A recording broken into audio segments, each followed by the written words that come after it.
On April 16, 2019, Dokkan released LR Kale Caulifla, a unit that changed the game forever. They not only broke the meta, because look at the dude, look at the damage they're putting out, but the game itself.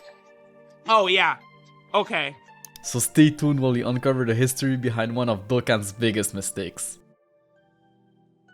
The year is 2019. Dokkan just celebrated its 4th year anniversary with the release of the LR Force, and the meta was pretty well versed, with units who were good in short events and units who were good in longer ones, with the most recent one being Dokkan Fest Tech Hit, who was only really good in Super Battle Road, and nowhere near the level of the LR Force. So nobody expected the Part 2 LR of his celebration to completely take over the game.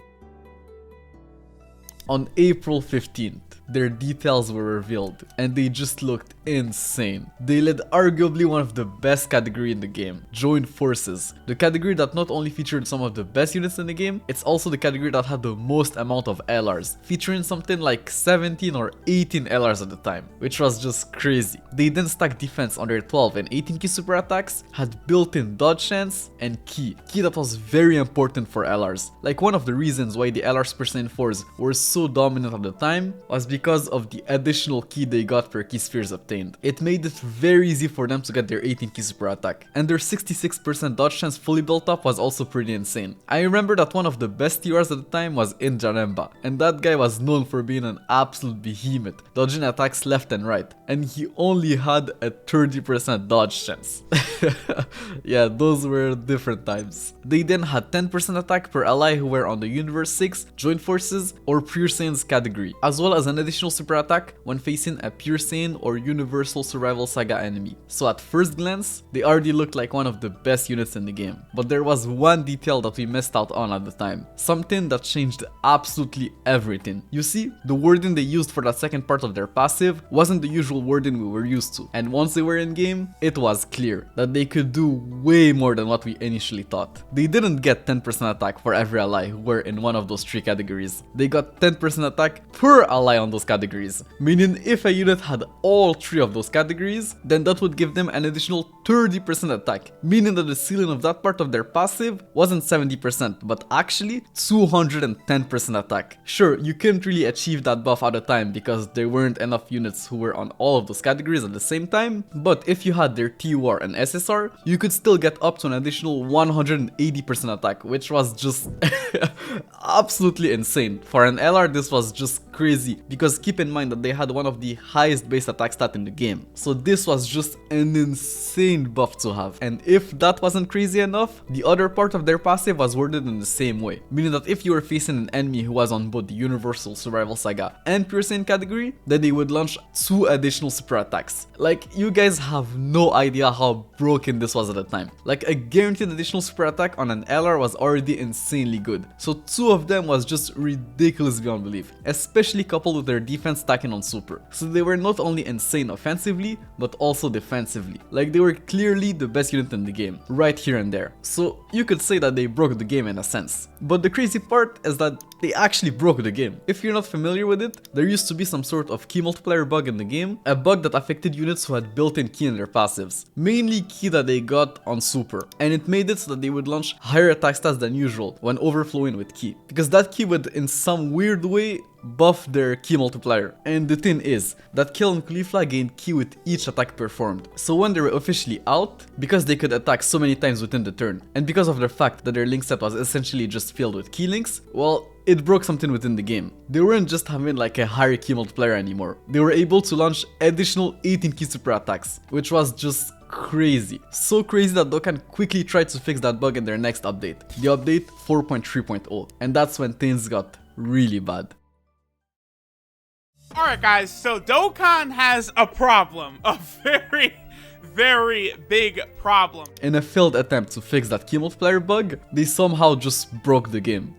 Like, literally. LR started launching additional 18 key super attacks. You could now take damage and die while in a giant ape transformation. Characters' attack stats suddenly displayed like much higher numbers than expected, and some characters' sprites just completely disappeared during their animations. So yeah, it was like a whole fiasco. All of that because of one unit. one unit started that entire chain reaction. And we're not even done with them. Not only were they the best unit in the game, they aged gracefully, because the legendary Goku event literally dropped the month following the release, and they were clearly built for it. Goku was a universal survival saga and pure Saiyan category enemy, meaning that they were launching so many super attacks against him during the entire event, while also stacking defense on super. They absolutely dominated the legendary Goku event. Like, they turned that event into a complete joke on release. When was the last time you saw that? Dokkan just releasing a new difficult event, like the new hardest event in the game, just to have an already existing unit completely destroy it. Normally it's the other way around. They drop the hard event first and then they release the broken unit, so you have a reason to summon for it. And since the Super Saiyan 4s had a hard time keeping up with LR Kale and Caulifla in that new difficult event,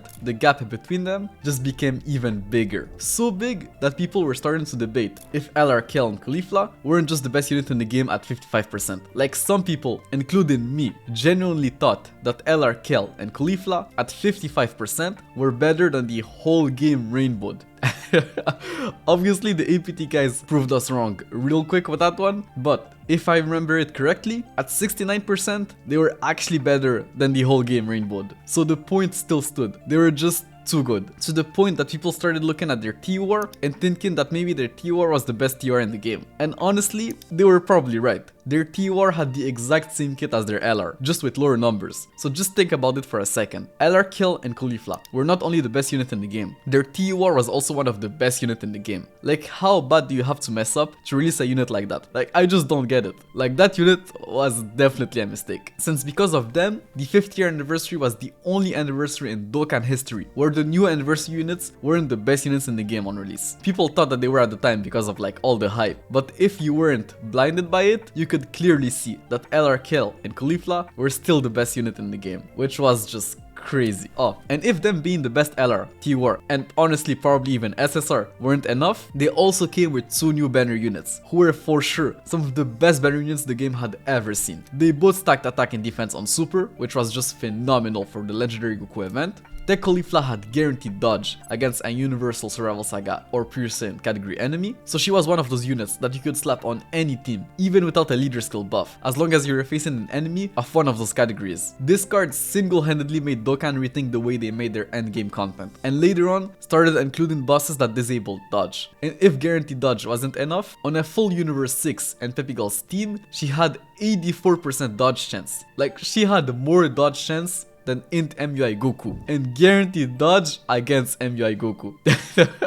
It was just crazy. Strength Kale was just as good, since she had literally the same ability as LR Kale and Caulifla, being able to launch multiple super attacks when facing a universal survival saga or Pearson category enemy. So couple that with the fact that she stacked attack and defense on super, and yeah, she could ramp up pretty quickly, and even competing with the best unit in the game and the legendary Goku event. Like, she was so insane in that event. She was something else. And bro, they were both SSRs, bro, and they were that crazy. But yeah, you can guess that LR Kale and Caulifla, being the best unit in the game, didn't sit right with many players. Like, at the time, Kale and Caulifla were some of the most hated Dragon Ball Super characters, and the fact that they were better than literally every single release for the next year just felt so wrong. And I think that this is where Truth started getting hate. He went from being the LR King to LR Kale and Caulifla #1 glazer. Listen, Caulifla, I would eat her. And rightfully so. They really were as cracked as he said they were. But when a very good and hype unit drops early on global, like LR Gohan and Goten, but that all you can hear is how much they're not as good as LR Kale and Caulifla, yeah, I guess it can get on your nerves. So you could even say that LR Kale and Caulifla broke the players, who no matter how much they tried to enjoy every new release, the only thing they could think of is how they'll never live up to the best unit in the game, LR Kale and Caulifla.